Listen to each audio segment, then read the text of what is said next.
I welcome you all to the second section of government.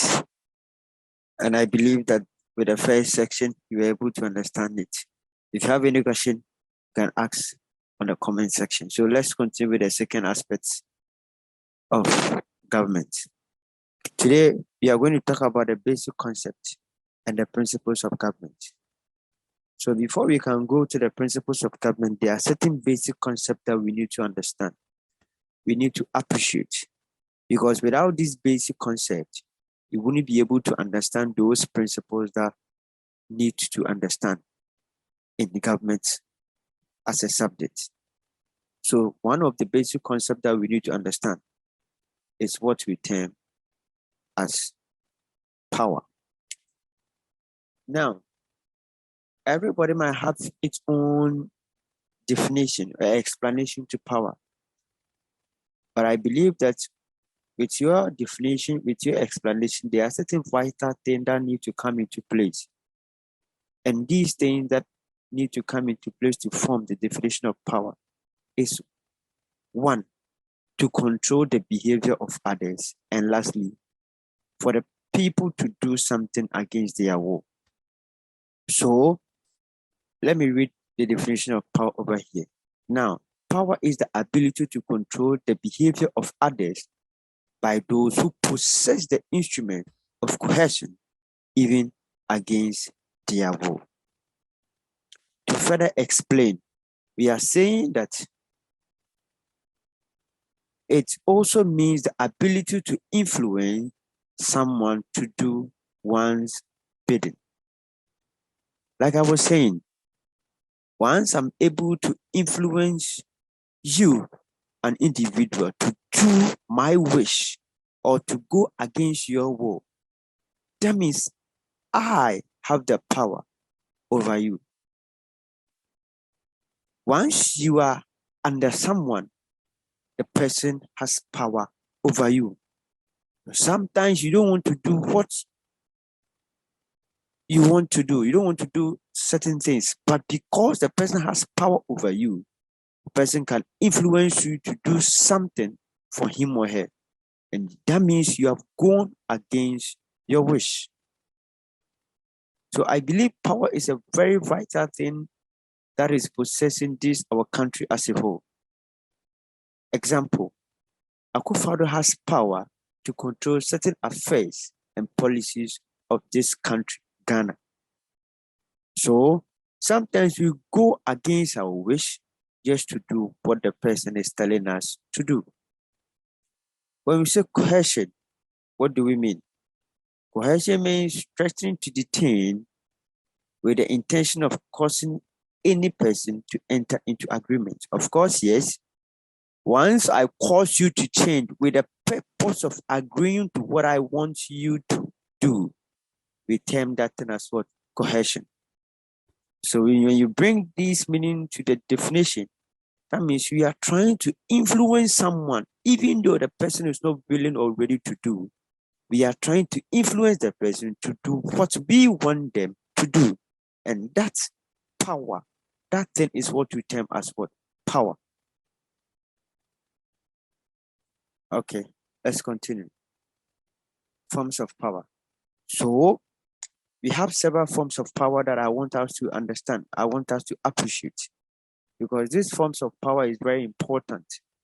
We don't just have one power. We have a lot of powers that we need to understand. So we will know if someone is using his resource to do certain things, what type of power is it?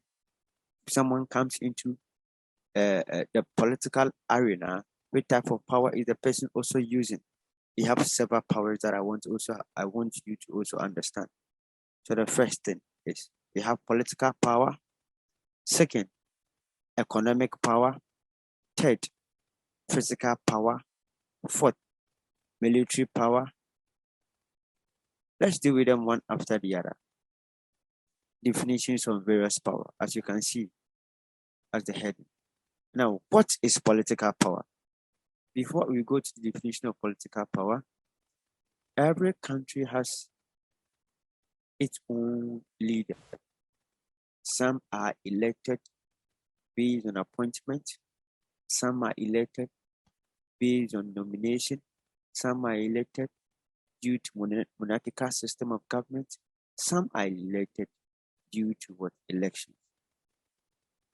Now, if you are elected due to election, that is whereby the electorate will vote for you and you come to capture political stage, then that state that you are now has given you a political power to influence or to rule the people in that particular country. As I read, political power is the power that an elected president or prime minister possesses to rule. Political power is usually derived from people or constitution. Who are those people? People are we, the electorate, that has voted these individuals to come into political power, to control the affairs of the state and to rule us. So we have the power to vote and they have the power to rule the country. And this power that is being given to the president or the prime minister is what we term as political power. Good. The next one is economic power. Now, as I read, it is a condition of having sufficient productive resources at command that enable individuals with such resources to influence people and issues in the state. Let me give you a practical example. Ghana, I can say, is a developing country. So there are certain resources that we need in order to develop the country. We are not getting it, or it's insufficient. So what do? We call on other countries for certain resources. So if the other country is having enough and they are providing us with these resources, we have the power to influence our affairs or our issues in the particular state. They will give us the resource and tell us to use these resources for this particular thing. Once they are influencing your issues, once they are influencing your affairs of the state, this country, they are having political, economic power over you. Example is US. Example is China. Because they are having this sufficient resource, they are influencing other countries due to the resources that are being given to those countries that are in need. Next one. Physical power. I remember when I was in school, I was very short. And then there was this tall guy, broad chest guy. Anytime I see him, he'll be like, hey, I'll beat you here, I'll beat you here, I'll beat you. Now, sometimes he will just give me 50% to go and buy rice for him. You know, what is a person trying to do? Because of his physique. He is using his physique to control me. And that type of control, that type of influence, that is going against my wish, is what we term as the physical power. It is the force. So you're saying that physical power is the application of force to influence people's action. Good. Let's go to the military power. Of course, yes. What you are seeing in Ukraine and then Russia. Now, Ukraine is under Russia because Russia is using their amenities and the instrument to control or to manipulate the people in Ukraine. And this type of force or this type of power is what we term as the military power. So, military power is the power possessed by the armed forces to control the instrument of violence in a state. It is sometimes manipulated to overthrow a civilian government. Of course, it's true. Now, when it comes to our country, Ghana, there are some people that have the military power. Example, the armed forces. Now, it got to a time of dictatorship where the military people will just rise up, go and overturn an individual in that political chair. Now, that type of power that they are using to overturn is what we term as what? The military power. And military power cannot be found in any civilian.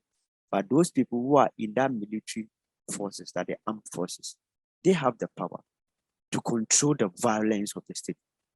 So in case of any war, any civil war, tribal war, which people are supposed to rely on? They are the military forces, the armed forces. they have the power to influence, to violate certain things in this particular state or the nation. And this power is what we term as the military power. Good. Now let's talk about the source of power. When we say sources, where can we get the political power from? We said political power are those people that have been elected to become the president or the prime minister, and they rule the state or the economy. And it can be given to them by the people or by the constitution. And I said earlier that these presidents can only get the political power when we elect them. And you can see from the third point is through election. They can get their political power through election. And I also made mention about constitution. When you look at the first point, you have constitution. Every country has its own constitution that is governing the state and the affairs of that particular nation. So in that constitution, they can write it in the constitution that once you have been elected to become the president, you possess what you call political power to control certain affairs and certain policies in that particular country. So constitution gives you something, gives you or mandates you to have that political power once you are elected to become the president or the prime minister of a particular country. The second point is what we call the use of force or the coup d'etat. Of course, I said earlier, in Ghana, during the time of the Achampons, during the time of the Buziers, during the time of the Jerry John Rawlings, our late Jerry John Rawlings, what happened was that there weren't any democracy. So what they used to come to power, what they used to attain their political power is through coup d'etat. That is whereby they use the force, they use their military power to take anyone who is having that political seat out of the seat, and they will come and rule or take charge. The third point is what we call the hereditary aspect. Of course, yes, hereditary aspect is where when your father is a president and he dies, the son automatically now become the next of kin who would now possess that political power. And I can liaise it with what you call the monarchical system of government, where the queen is now the head, then later the queen's son or the queen's daughter, the queen. This is the system of government that we are talking about. They will now capture those political power because their mother was, their father was, and that they are supposed to also be. The charisma. Charisma simply means the person has the ability, the person has the capability to become the leader, to control the affairs. And this type of charisma is, when you read the Bible during the time of the Sauls and the David and those people, they were not elected basically, but because of the charisma, because of the things that they know they can do, they can control the affairs of the state.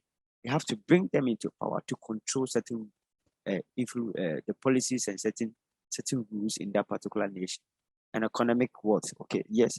When you have certain things that are very, good, that can help the economic growth, they can also give you that political power to control. Next one, through appointment. Yes, of course, they can appoint you to be the leader. They can single you out to be the leader. The next one is what the delegation. Yes, a leader that can go and delegate someone to have the political power. Example, when Akufo-Addo travels for 2 years or maybe 2 months, 3 months, now Akufo-Addo will now delegate the vice president to be the next president. That is what we term as delegation. Good. Now, as I have explained earlier, constitution is defined as the fundamental system of law in a state that provides the principles upon which a government is established, the state is being governed. Through that, it grants powers to certain individuals in the constitution. It also gives the legislature, the executive, the judiciary, and other agencies and other governmental institution power. As I said earlier, constitution is a book that is used to control the affairs of the state.